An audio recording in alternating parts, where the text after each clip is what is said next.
On my Ben Arthur channel, I recently covered one of the biggest shocks in the watch world this year. Low-cost fashion watch brand The Fifth, who have been making low-quality Chinese-made watches for years now, out of the blue announced they were going Swiss-made. Given my history with certain fashion watch brands, I thought they were pranking me at first. However, it really looks like The Fifth are trying to change the game, and I'm going to be having a look at what they've come up with.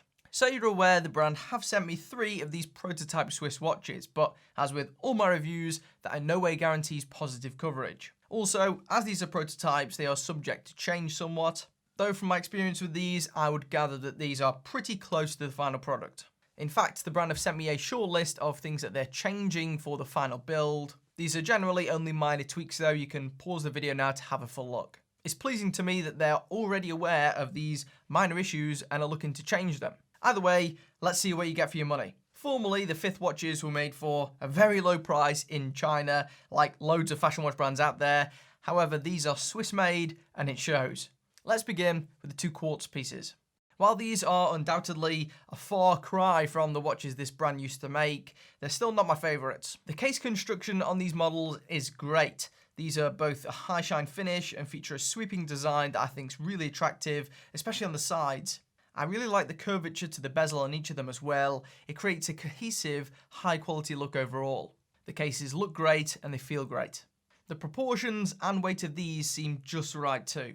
Both measure in at just under 41mm in diameter and sit comfortably on my smaller wrist, with the chronograph model that they sent me being the thicker of the 2. And I think it's an overall good average size that's going to look great on loads of guys. There are also a limited selection of 36mm watches available, though I haven't tried them. While not as slim as their previous Chinese constructed watches, these are still quite thin and do feel far more substantial. These come with a fair 50 meters of water resistance and they come fitted with a piece of domed sapphire crystal.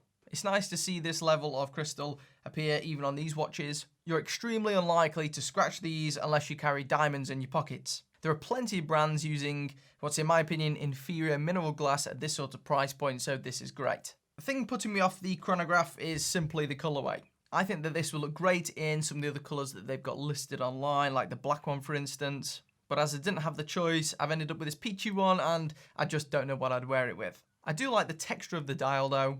The sub-dials have the expected ring engravings and you have small applied hour markers around the perimeter.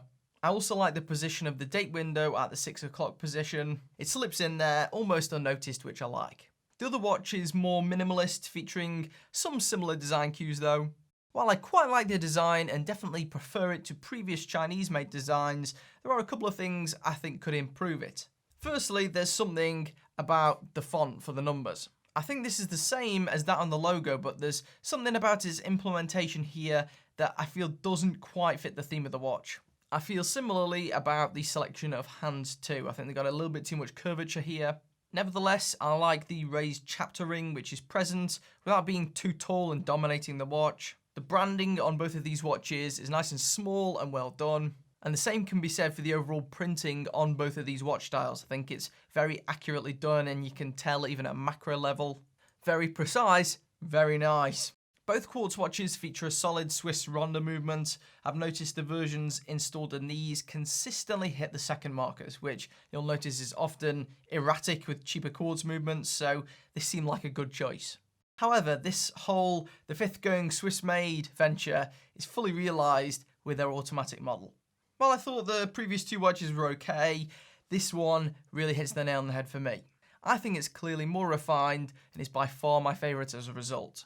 On paper, this features a strong lineup of stainless steel construction, 26 jewel STP automatic movement, sapphire crystal glass, 100 meters of water resistance, and a quick release genuine leather strap.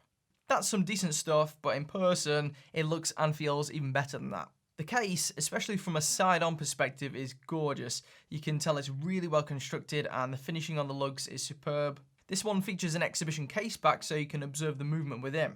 The second markings are really precise and have intervals even between each second. The little lume pips above each hour marker also add to the interest. A couple of these are fractionally misaligned, so I'd imagine this would probably be fixed with the final versions of these watches, hopefully. Dolphin style hands really complete the aesthetic and are the perfect choice for this style of watch. I think it makes it look all the more premium. and I actually like the addition of that gold coloured second hand. I'm not sure why it works, but it really does. I think they must have done well with the complementary colours on this. The extra lines of text is spot on too. The white and red contrast well against the background without being too dominating. The font is nice and subtle and slim, and there isn't loads of text, which is nice. I'd prefer it if the date window were a slightly closer match to the dial colour. That being said, they have shortened the 3 o'clock hour marker to compensate for this, meaning the window sits there quite nicely anyway. The movement inside is a solid choice. This is the STP-111, which is nearly identical to the popular ETA 2824-2, and is arguably better in some areas. Those are movements found in watches that are selling for up to several £1000s, so it's really nice to see this sort of calibre of movement really in a watch like this. I'd expect sapphire glass and half decent water resistance in a watch like this, and that is duly what's provided.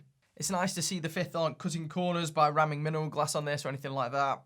All three prototype watches feature an unusual crown, which is 5-sided, referring back to the brand name. I quite like this. It does reduce grip, admittedly, but I think it's a good way of showcasing the brand without a massive inscription on the side like that on that Invicta watch I recently covered.